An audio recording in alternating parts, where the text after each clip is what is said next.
All right, everybody. So day 3, here we go. So in today's topic of discussion in general is looking at some primary patterns that we see in holistic herbalism. So I know some of y'all are kind of just getting going in your plant path and your studies in herbal medicine, and like I was saying a few days ago, you know, one of my main messages lately is cultivating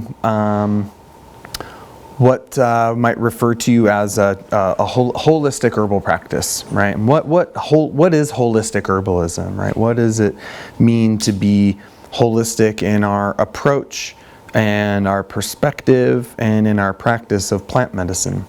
And you know, for me, one of the things that I've noticed is kind of a myth that we see in the common culture, especially, you know, permeating the halls of the alternative medicine world, is, you know, this way of thinking that basically thinks that just because I use herbs or natural remedies means that I'm holistic. And not a lot of people are really aware of the fact that herbal medicine can be practiced allopathically, right? That we can suppress symptoms with herbs in a similar way that symptoms can be suppressed with an over-the-counter or a prescription drug. And in the way that perhaps symptoms are suppressed or symptoms are treated without really looking at the root underlying cause of that person's problem. And as a holistic practitioner, we always want to look at what the root underlying cause of someone's issues are and treat that place, right? And to me, when we think of, you know, the word holistic, you know, the root of that word holistic is whole, right? Wholeness, to be whole. And on the one hand, I think that is the ultimate goal for our healing. You know, the root of the word healing and whole come from the same root. So to have our healing help people to have that sense of wholeness and fulfillment in their life, and also that our healing should not just be addressing the physiological level of being, right? Because we're not just our bodies, right? That we are also our thoughts, and we are also our feeling, and we are also this consciousness, right? That is making the thoughts and feelings and body function, right? And so to me, in order to have a truly holistic practice of healing, that we want our approach to address all the layers of the self, right? And that having an understanding that sometimes, you know, we go through challenges in our life, physical health challenges, emotional challenges, psychological challenges, that sometimes these types of issues that we face may not be, the root cause of that issue may not be where it's expressing. Meaning that we might have a physical health problem, but maybe that physical health problem is manifesting because there's a certain way of thinking, a certain way of feeling, a certain lesson in our spirit, in our soul, something that we were put on this earth to learn, that maybe we're not learning, right? And so that lesson, you know, the way my understanding of it is that, you know, we're presented with these opportunities for growth in our life. And life architects these experiences for us in order to learn those lessons. And if we don't learn those lessons, then those messages tend to get louder and louder and louder and louder until, like, hopefully we get it, right? And so maybe they begin with a more subtle kind of experience, and maybe sometimes it just is influencing the way we're thinking, but then that way of thinking starts influencing how we're feeling, and then that way of thinking and feeling starts influencing our bodies, and we start developing a sickness in our body, but the root of it is kind of on this more soul level. And that's the way a lot of people tend to think of it, but the reverse can also be true too.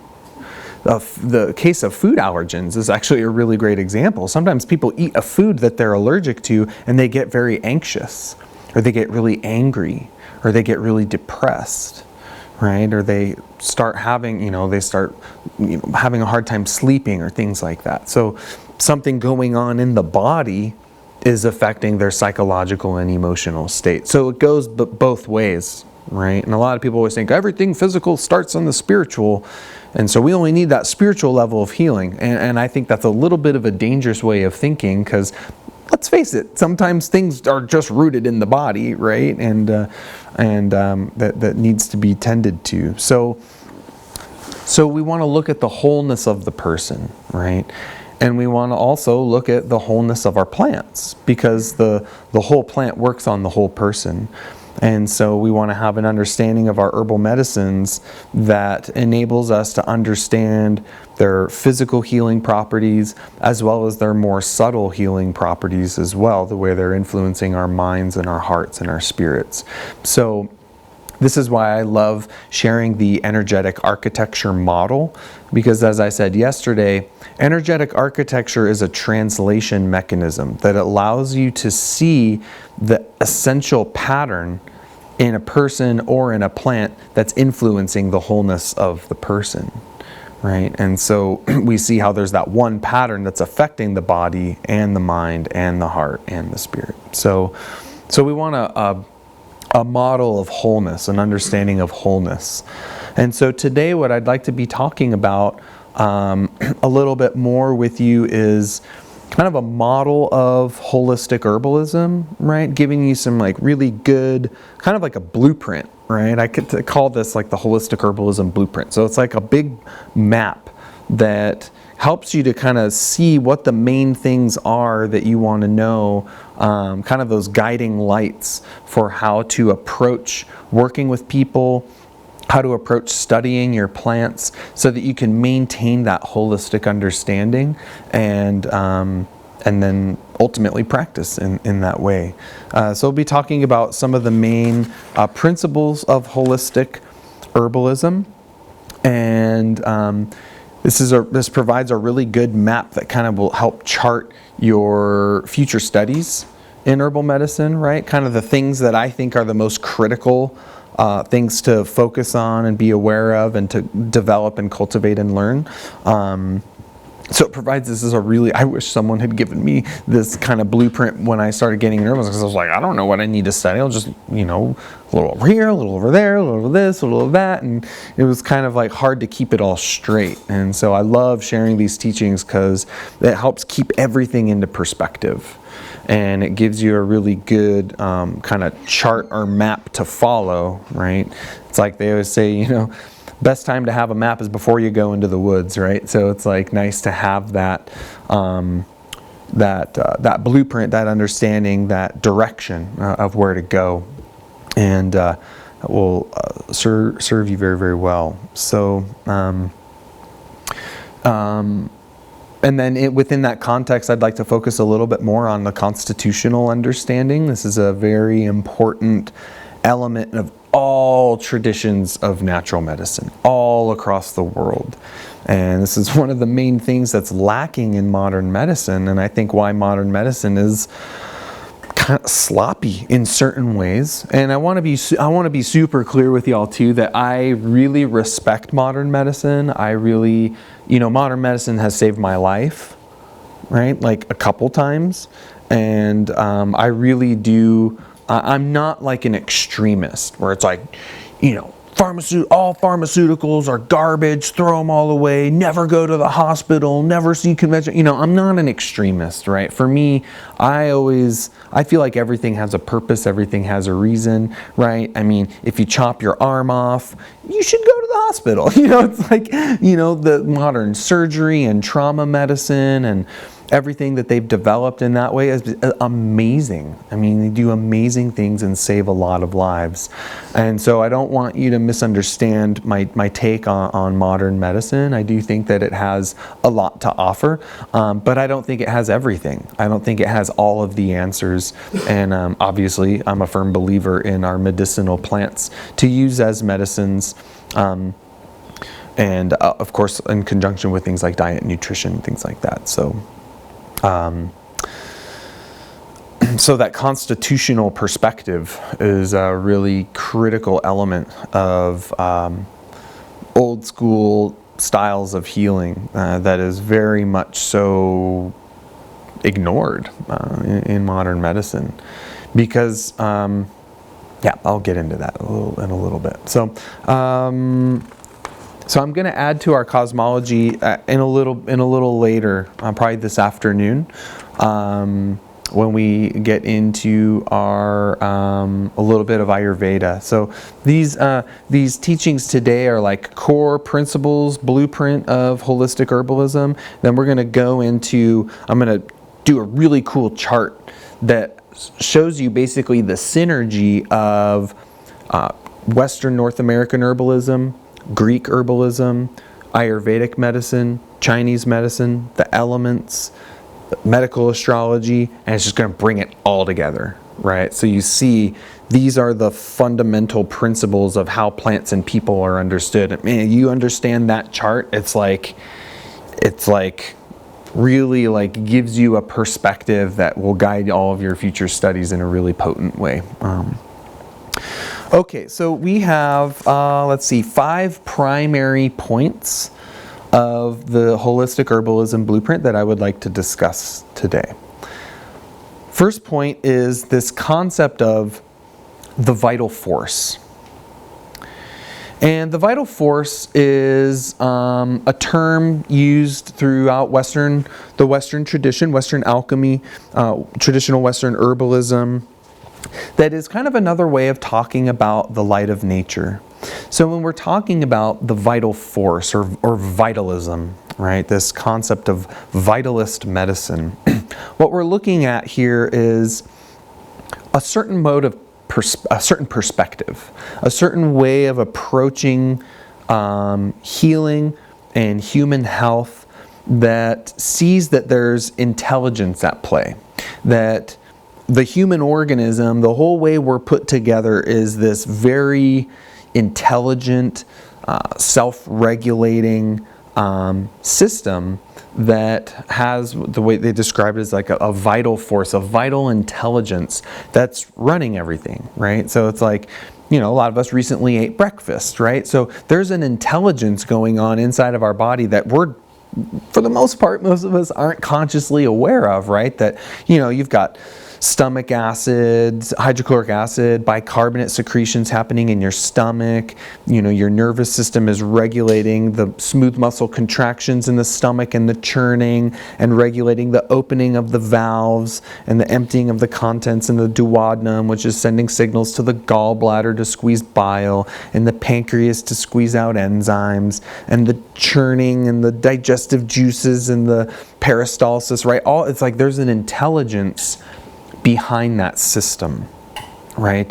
And so each organ, each tissue, each system of the body is seen as having a vital force, a vital intelligence behind it that as a healer that we want to honor and we want to follow and we don't want to suppress, right? So it's the core principle of vitalism is that we're always following the vital intelligence of nature, right? And whether that's the way a medicine works or whether that's the way the body works, we're always wanting to follow that intelligence of the system.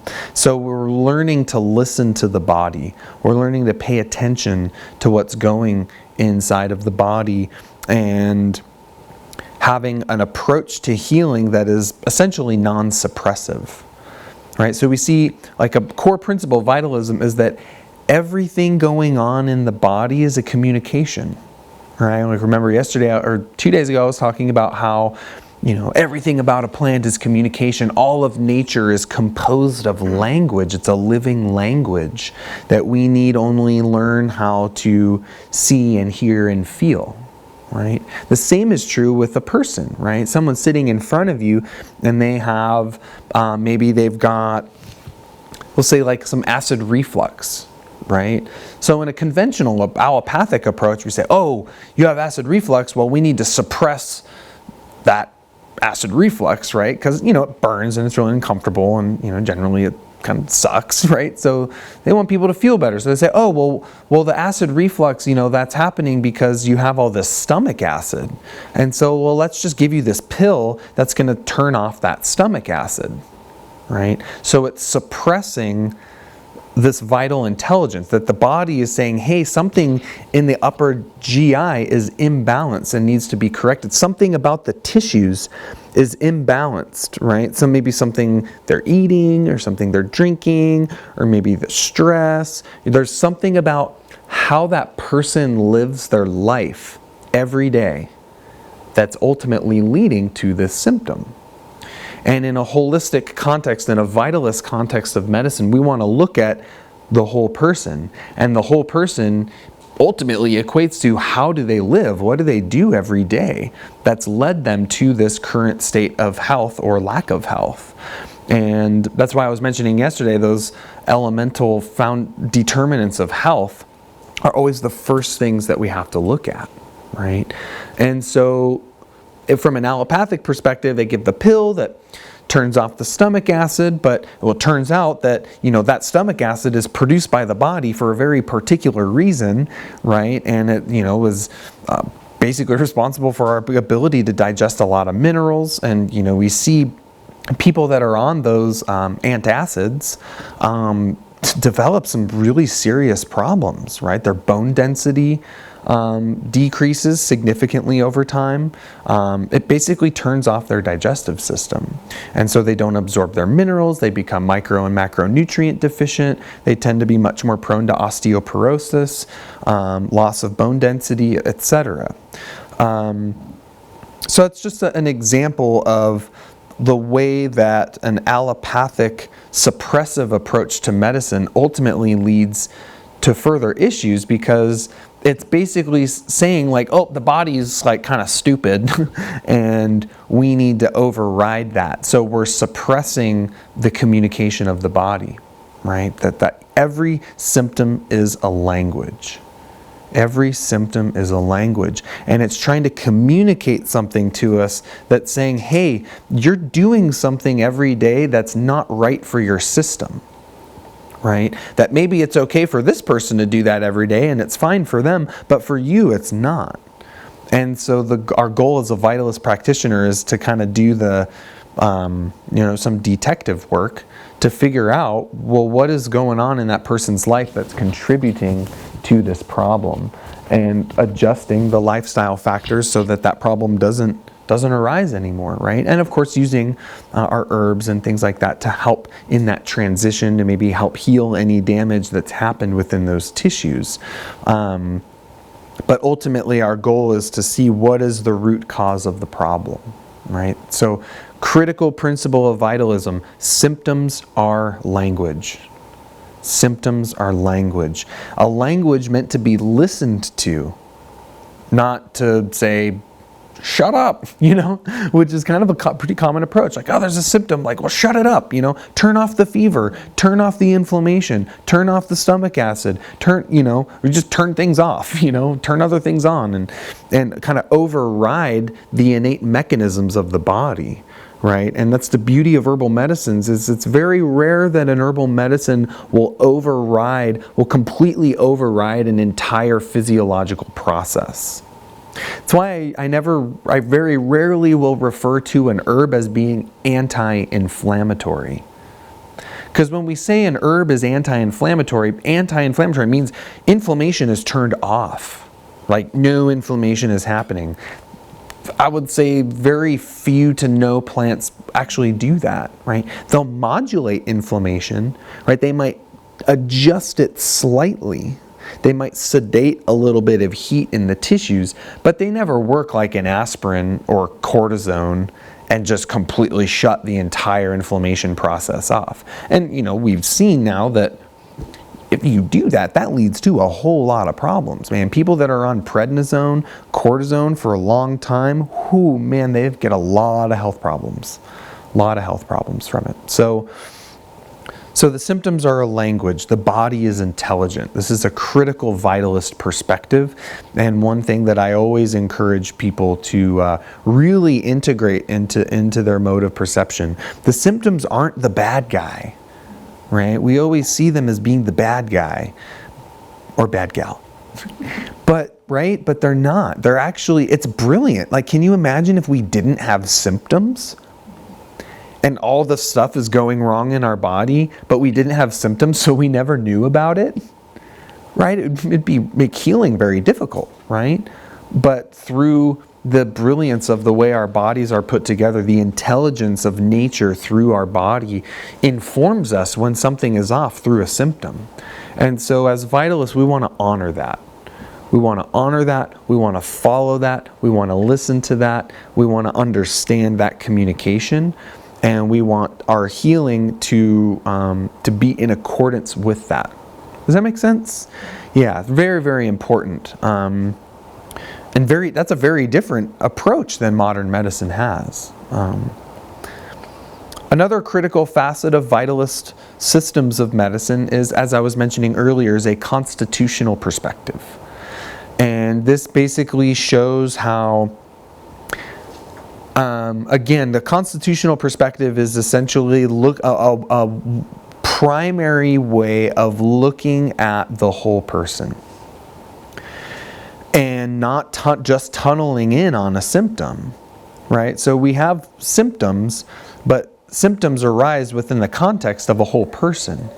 And different people might have the same symptom, but due to a different constitutional cause, right? Or due to a different kind of energetic cause.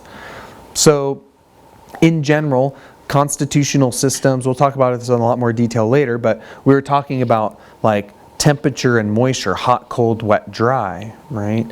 Well, if we think of a symptom like constipation, for example, well, different people might have constipation for very different reasons, right? One person might have constipation because they've got a lot of dryness, right? And their digestive system isn't secreting enough fluids, the mucosal membrane is dried out, and so things aren't lubricated and things aren't able to move along, right? And so things get stuck and they get constipated, right? Another person might have constipation because they have cold, right? A lot of cold in their gut. There's no digestive fire, so the food isn't broken down all the way. Things aren't digested completely, and so there's all this stuff is kind of big and it just collects in there, right? And it isn't able to move, so that's more due to cold kind of problems. A third person, maybe they have constipation because they're really tense, right? There's all this tension and constriction in their intestinal tract, and it's kind of like there's a kink, like a kink in the hose, right? And things aren't able to move along because of that tension. Well, from a conventional perspective, they'd say, oh, you have diarrhea. Well, here, just take a stimulant laxative and it'll make you poop more, right?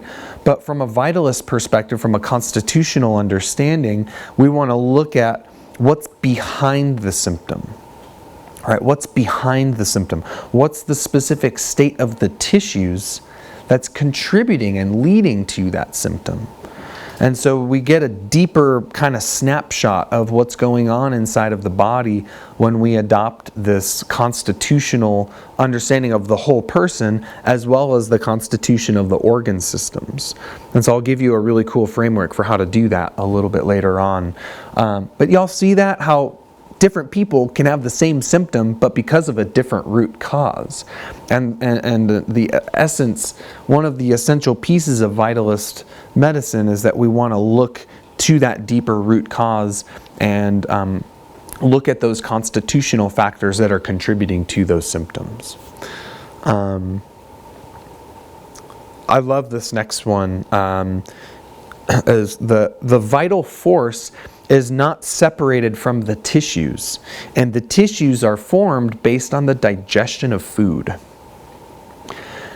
When we look at traditions of medicine, Ayurvedic medicine, Tibetan medicine, Chinese medicine, Western medicine, they all say, like, it's pretty cool. I mean, it all basically comes back to the gut. It all comes back to digestion, right? All of our cells, all of our tissues, all of our organs are formed based on what we put in our mouth every day. And they always say, y'all have probably heard this, right? They say, you are what you eat, Y'all heard that before? It's true to an extent. A better way of expressing it would be not so much you are what you eat, but it's more you are what you assimilate. Because you can eat the best food, but if you can't digest and assimilate it, right? What good is that food doing you? So the state of our vital force, the state of our body is primarily determined on, yes, our diet and nutrition and the food we eat, but more specifically on the state of the digestive tract. So a core principle in pretty much every system is that the digestion is the root of the vital tree. So if we kind of look at the human organism like a tree, the digestive system is the root of that tree. And the food that we eat is like the soil, right? The nutrients that we are exposing those roots to. And so if something is off, if something's off in the tree, maybe it's not growing right, or maybe the fruits it's producing aren't quite right, or if the tree isn't that healthy, one of the first things that we look to is like, well, what's the state of the soil, right? What's the health of the soil? Because the health of the soil is going to determine the health of the plant, and obviously sun and shade and water and all the elements, right? Basically, it's how a plant grows, and so the digestive system becomes a very important focus in most systems of vitalist healing. In Ayurveda, they talk about Agni, that digestive fire. Samuel Thompson talks about the fountain of life. The core of the fountain of life is right here in the solar plexus, and it's like a fire. And so maintenance of that digestive fire is a very important principle of vitalist medicine. And I always tell people, man, if someone has a chronic digestive issue, start there. It's pretty amazing. If you help someone to correct their diet, their nutrition, and their digestive health, you will be amazed at how many health issues just start to go away. The joint pain goes down, the anxiety goes down, depression feels a little better, asthma starts to decrease, allergies start to decrease, headaches start to go away, they start sleeping better, they start having more energy, right? That all sounds pretty good to me, right? Sometimes just by correcting gut health. And, just quick little digression here. We live in a world of compromised digestion, right? This is a big thing right now, right? I'm sure y'all have heard about it, right? I mean, this is like everyone's talking about gut health these days, right? And it makes sense. Like, go walk through a conventional grocery store. It's insane, right? All of the products out there that are posing as food, that are completely devoid of nutrition, that are full of artificial ingredients, things that have not had a relationship with the human organism in tens of thousands of years of biological evolution. Our bodies don't know what to do with all of this stuff. Throw on top of that the whole GMO thing, which is crazy. Throw on top of that antibiotic trauma. How many of y'all have had to take antibiotics at some point in your life? Okay, 100%. Pretty much every time I ask that question, I would say between 98 to 100% of the room raises their hand. Almost everyone has had to take an antibiotic at some point in their life. Man, one round of antibiotics is like a nuclear bomb inside of your digestive system. And most people, when they're kids especially, didn't follow up by taking probiotics or eating sauerkraut or kimchi or eating good quality live fermented foods to replenish the gut flora. And even if you took one round of antibiotics, you were 6 years old and haven't done solid probiotics, your gut has been negatively impacted from then up until now. So we live in and now throw on top of that food allergens, food intolerances. More and more people are finding they're mildly to severely allergic to gluten and soy and eggs and dairy and corn and all these different things that people are allergic to. It all comes back to the gut. Leaky gut syndrome is this huge thing now, right? Crohn's disease, small intestinal bacterial overgrowth or SIBO. right? I mean, it's just, the list goes on, right? So from a traditional perspective of medicine, I mean, we're in a cultural situation now with our gut health that is making us very much more predisposed to all manner of health issues, right? So it's been kind of the primary focus of my practice for the last like 3 or 4 years. I just help people with their digestion usually. Take them through elimination diet, put them on gut restorative protocols, and it's amazing how much better people feel if they really are like honest with it and like can stick to it.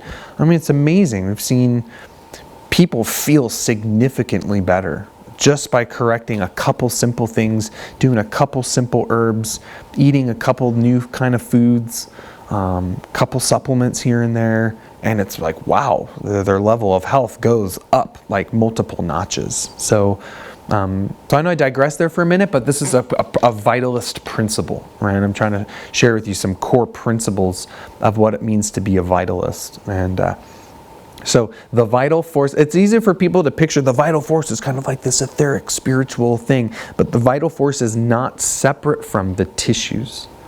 And the state of the tissues is dependent on the digestion of food. Does that make sense? I think that's a really cool principle. I mean, when I learned that, I was like, man, that's spot on. You know, really, I find it very interesting. Healing is always achieved through following the vital force of supporting the body's innate healing power. And so that's our ultimate goal with our herbs, is to support the body's own self-regulating, self-healing processes. Our bodies are infinitely wise. We really don't know shit about how the body works. You know, we know like a decent amount, but a lot of it's pretty much still a mystery, right? So there comes a point where we have to just really trust in that, trust in the body's own self-healing, self-regulating mechanisms, and to approach using our herbs to support that process. And ideally, we never use any type of medicine that damages the vital force, nothing that is suppressing the vital force. A good example of that's like a fever, you know. A lot of people take a get a fever, and then they, take something like some aspirin or some sort of anti-inflammatory that shuts off inflammation and shuts off the fever. And that is suppressing the vital force of the body, ultimately drives that sickness deeper and deeper into the body and creates other problems, right? Remember I was talking about that person with really bad eczema, right? And they kind of did this topical thing that suppressed that eczema and drove it deeper into the body, and then they ended up getting significantly more sick with the kidney problem. So, suppressing a fever, it's like clockwork, Suppress a fever for 6 to 8 hours, and you just turn a maybe 2-day fever, maybe 3-day fever into a 7-day fever. It's like I was saying, that fever is cooking, boiling the bacteria out, so to speak, right? Well, you turn that fever off for 6 to 8 hours, what do you think the bacteria is doing during that time, or the virus? It is reproducing, right? So it drives it deeper, makes it much more difficult to treat. And so that's why we have to cultivate this awareness of the intelligence of the body and how the body functions, and it's just a reflection of nature. Just like I was talking about earlier, it's like just sitting in nature, studying nature, is one of the best ways to study healing, right? Because we're studying life. Remember day one, that's what I said. To heal is life, right? Studying life is to study healing. And when we heal ourselves, we're just rebuilding the life, or restoring the life within an organ or a tissue or someone's mind or someone's heart. It's just restoring life there. So in order to know how to do that, we got to study life as it truly is, which is nature.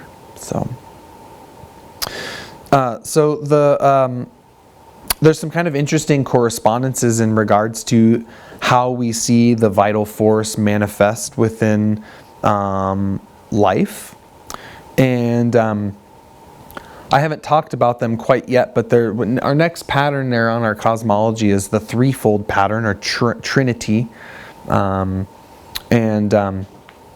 which in alchemy they refer to as sulfur, mercury, and salt. We'll talk a lot more about sulfur, mercury, and salt tomorrow when we get into alchemy and spagyrics and astrology and such. But they say there's 3 signs of vitality in the human organism that shows that someone's alive, right? So signs of life. What would you say? What's the sign of life in a person? What shows someone's alive, just physiologically? Heartbeat, right? Heartbeat. So circulation, right? The heart is beating and circulating blood. That's a sign that someone's alive. You said breath, right? That they're breathing, right? That they have that respiration is happening. And the other is motion, right? A live person can move, right? So I say 3 signs of vitality: circulation, respiration, and motion. I was thinking about that. I was like, oh, there's 3 of them. I'm such a nerd for this stuff. I'm like, oh, there's 3. How do they correspond, you know? And I just think circulation, you know, they say is like that sulfur principle. It's like pitta, it's that fire, heartbeat, circulation, movement of blood. And then respiration, breathing, right? It's that mercury principle, vata, that air element, right? And then motion, physical movement, right? It's the salt. It's our physical body, kapha, our movement, right? So those are the kind of the 3 core principles of the vital force as it expresses in the physical body. Heart is beating, blood's moving, oxygenation through respiration is happening, and motion, someone can move. Yeah. So, were you about to ask something? Or? Oh, okay, you look like you're. Connecting those. Okay. Yeah. And then they say there's 7 principles of the vital force that all organisms have, whether we're talking about a complex organism like a human being or an animal, or maybe single-celled organisms. Everything that has life has these 7 principles of vitality. And interestingly enough, these 7 principles of the vital force relate to the 7 planets of astrology. And so I'll share those with you because I think these are very interesting. So the first is maintenance of an identity, right? Everything has an ability to, has a relationship to self, right? It has a, some sort of identity, some sort of self-awareness and a necessity to preserve that self, right, through survival, right? And so they say maintenance of an identity. It relates to the sun, right? The sun is relates to our identity, our core essential self. The second is communication. Everything communicates, right? As I said, everything communicates, just not always through words. That tends to be the main human mode of communication, but we see, you know, molecules communicate through the docking of, like neurotransmitters to receptors. We see communication happening through biophotons, biophonons. See communication happening through the forest, through mycelial networks, through pollen, through pollinators, through sound, right? There's all manner of communication happening throughout all of the natural world, both macro and micro, right? They say even the planets are communicating, right? Every planet is emanating what the alchemists call sidereal vapor. Sidereal vapor, its own unique electromagnetic field, right? Everything has that electromagnetic dimension, and electromagnetics always infers intelligence and communication. So this is the Mercury, the planet Mercury, governs communication, intelligence. Everything has a reproductive capacity. Everything reproduces, whether that's, in the animal kingdom, we see reproduction happening. In the plant kingdom, we see reproduction happening. The whole bacterial world has reproduction happening. Even viruses. I mean, what's creepy about a virus is that the way a virus reproduces is that it has little enzymes on its surface that dissolves the cell wall, invades the cell, docks on DNA, and then uses its host to reproduce itself. But either way, it's a reproductive capacity. So everything has this ability to further its, I guess, ancestry or something, you know? So that's Venus, right? Venus rules our reproductive capacity. Everything has an assimilative faculty, assimilation, meaning that it takes in what it requires in order to maintain its self, right? So this would be like digestion, absorption, just bringing things in, right? Think plants are assimilating light, right? Plants are assimilating carbon dioxide, right? It's absorbing. Everything has an absorbing quality because everything is in relationship with everything else, and it tends to take in what it needs in order to maintain itself. So this is the moon, right? The moon is that absorption, that yin, taking things in kind of quality. Everything has motion, movement associated with it, right? Even the rocks, yes, even the rocks have motion, right? The vibration, they're moving. Everything has motion to it. Even things that we think don't move, you observe it over time, over millennia, you'll see movement, right? So that's Mars, right? Mars rules movement, motion, action associated with Mars. Then we see elimination, right? In the same way that things are absorbed by everything, everything has an elimination faculty, right? Eliminating waste products, eliminating things that it doesn't need. It takes things in, metabolizes it, and eliminates the wastes. That's Jupiter, right? Jupiter rules elimination. And we'll go more into the planets later on. I'm just a nerd for seeing correspondences and things. And when these principles of the vitality, I was only taught like 4 of them. And I was like, wow, those really correspond to the planets. I was like, I'll bet there's 3 more. And I ran this over with a couple people, and they were like, yeah, that's spot on. So I was like, oh, cool. And then lastly, we have maintenance of boundary. Distinguishment of self and non-self. That everything kind of has a certain boundary, a certain limit. And that's represented by Saturn. Saturn represents our limits and boundaries. So these are 7 principles of the vital force, that everything in life has these seven components to them. And that is what makes essentially something living, right? Something alive. And everything in nature has these dynamics associated with it. So I just wanted to spend a little bit of time talking about this concept of the vital force. Does anyone have any questions about that? Does that make sense to you all? You see how this is a little bit of a different approach to healing than a lot of people tend to think, right? This is looking deeper than, oh, use this herb for that symptom, right?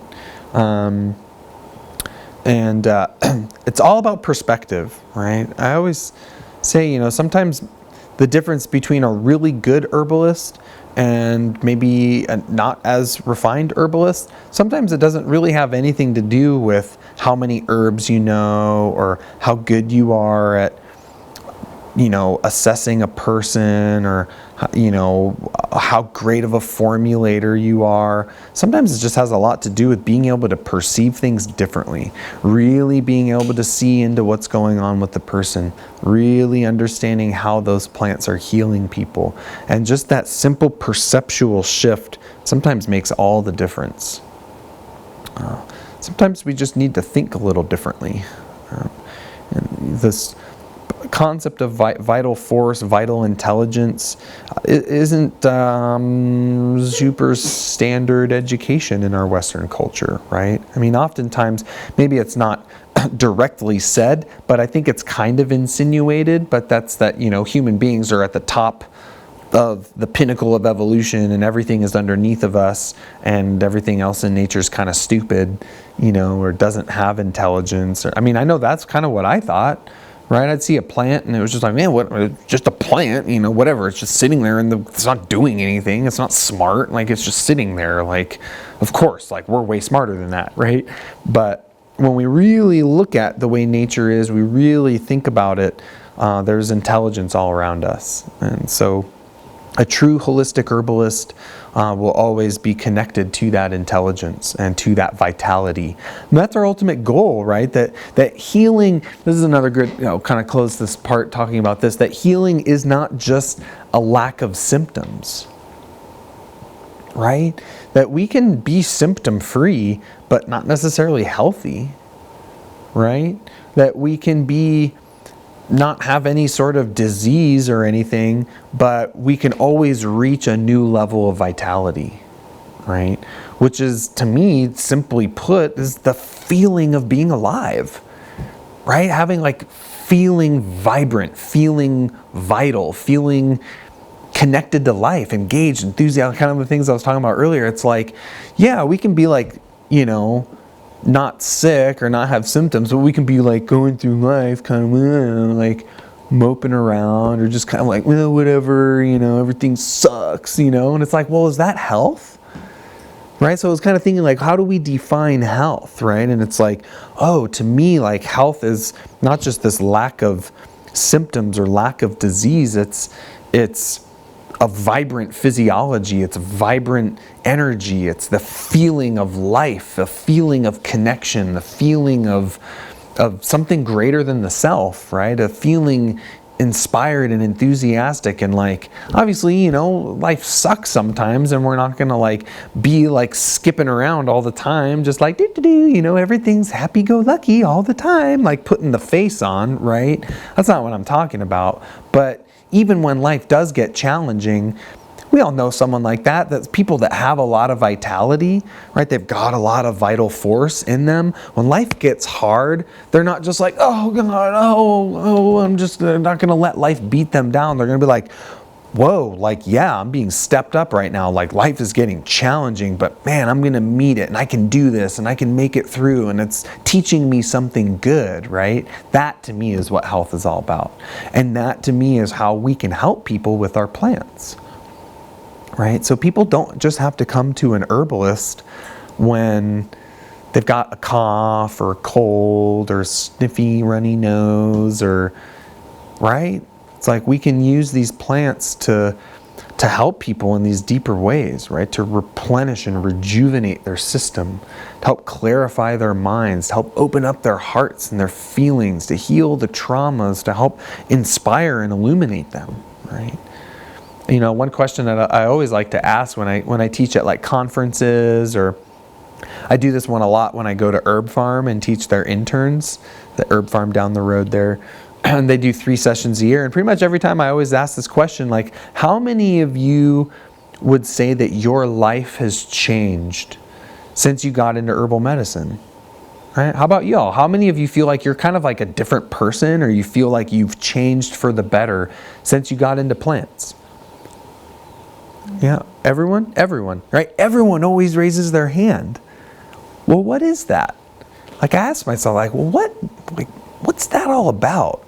What is that change? What's that transformation that happens when all of a sudden, you're on your road of life and you're just kind of doing your thing and you're living your life or whatever, but then all of a sudden, there's this plant, and all of a sudden you are aware of it, and you're kind of that's interesting. I've never really been aware of plants before.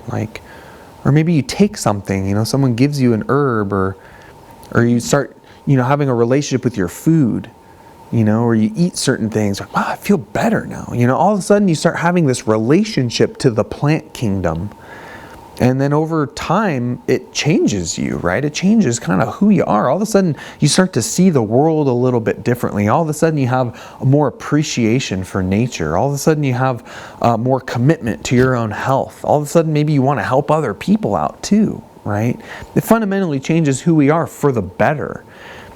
And I'm kind of the thought of, well, why does that have to be a limited experience to herbalists or to gardeners or to farm? Everyone should have that. Right? And that's what really fuels my work with plants, is I want to share that with as many people as I can, because that, to me, that is what can heal the world. that is what can make a big change, is having more people with this connection and passion and appreciation for nature, for the plant kingdom, for their own health and well-being, for the health and well-being of their families and communities. And when that starts happening on a big scale, I see a huge turning in the culture as a whole. And I really believe in that. I really believe that can happen. I believe that is happening. And that's what fuels me and inspires me with my message, is I want to help as many people, to help as many people, to help as many people as possible, so that ripples out. Right? And that's what the plants want too. It's what the earth wants. It's what the earth needs. Right? And so that's what, to me, evolutionary herbalism is all about. Right? Is reaching this, kind of redefining how we think of health, and not just having it be like, well, I'm not sick, so I'm healthy. Or yeah, I don't have any problems, so I'm healthy. And saying, well, no, there's always another level. There's always a next level of psychological clarity that we can get. There's always a new level of emotional buoyancy that we can have. There's always a new level of energy and productivity, and like that feeling of like, yeah, like stoked and feeling really good in ourselves, right? That to me is like, yeah, I want to help people get there. I want to help myself get there too, right? Because it just feels good. Am I making sense? Mm-hmm. Yeah. I think it's that connection. That's what I was thinking the whole time. Is like when you are alive in the world that's alive around you, and you're able to connect. I mean, it just makes you don't feel alone. You feel like part of bigger, something much larger than yourself. And I think there's like this thing like connection and remembrance. So I think plants are always in our lives, and especially when we're children, and if we're allowed, if we're outside, it's like you naturally connect with the world around Totally. you. These are my friends, and the rocks and the trees, and like that's just a natural thing when you're little, and I think we lose that. So then like reconnecting with that, it just puts us back in our core place, like who we are and who we're meant to be. Totally. Yeah. Yep. Absolutely. Well said. Well said. Yeah, that remembrance, right? Because we all have it. This is our birthright. Yeah. Vibrant health, it's our birthright. We're meant to feel alive. We're meant to feel connected to the world around us. And it's just something that as we become adulterated, right? We become adults, and this world kind of starts to sink in a little bit more into our reality, that it's easy to feel disconnected from that. And to me, this is a critical piece of our own personal healing path, healing work, is that remembrance, right? Somewhere in our bloodline, somewhere in our ancestral lineage, there was a person that lived completely in harmony with nature. Way back. For a lot of us, like Westerners, that was like a really long time ago. Like my ancestry, like, Norwegian and, English, like, the Romans took them out a really long time ago, the indigenous, traditional, earth-centered spiritual traditions, right? Got wiped out a long time ago, and, sometimes I get a little bit, even though like through colonization, we've made life very difficult on a lot of the First Nations people here in North America, South America, and I'm very connected to the Dene people down there in the Southwest, like northeastern Arizona, and, a lot of really good family there. And, I was down there in Phoenix a couple weeks ago, and I was talking with my brother, and he's like, man, it's really sad to see our traditions disappearing. None of the kids want to learn our traditions anymore. None of the kids really want to learn our traditional healing ways or ceremonial ways or the way we understand things. They just want to move to Phoenix and get a job or go to school and kind of, I don't want to be native, I don't want to learn. It's like, man, it's kind of sad to see it disappearing, because it's disappearing, and that really hit my heart. I was like, man, it kind of made me feel sad. But then I was like, hey man, like, not to be a jerk or anything, but at least you still got something to hang on to, I was like, man, my ancestry, where my people come from, like, that was like thousands of years ago, when the Rome invaded Europe, they stripped all that away, But I kind of think of that, but that somewhere in our DNA, somewhere in our bloodline, somewhere in our ancestry, there was someone there that lived in accordance with that vital nature, that vital spirit of the earth. And I think as we heal ourselves, we heal our ancestry, we can kind of come into contact with that spirit inside of us and remember, reawaken those things.